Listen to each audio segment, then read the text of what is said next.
जत तालुक्याचे दुष्काळाचे सावट दूर व्हावे अशी तुकाराम बाबा महाराज यांची पंढरीच्या विठुरायाला साकडे।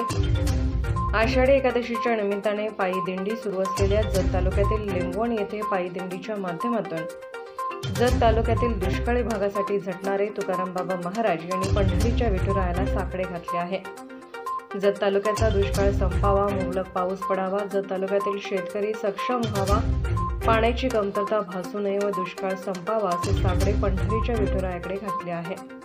प्रतिवर्षाप्रमाणे याही वर्षी पायी दिंडी लिंबवण येथे आली असता पालखी रिंगण सोहळा करून आषाढी एकादशीला सर्व वारकऱ्यांना शुभेच्छा देऊन विठ्ठल नामाच्या गजरात हे साकडे घालण्यात आले।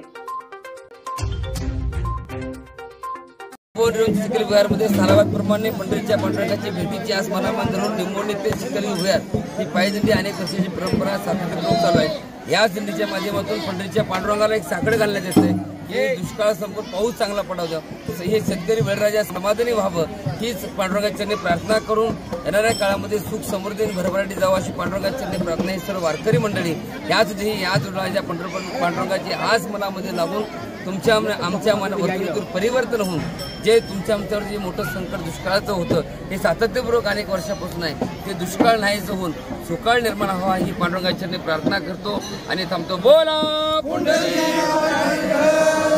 ज्ञानदेव।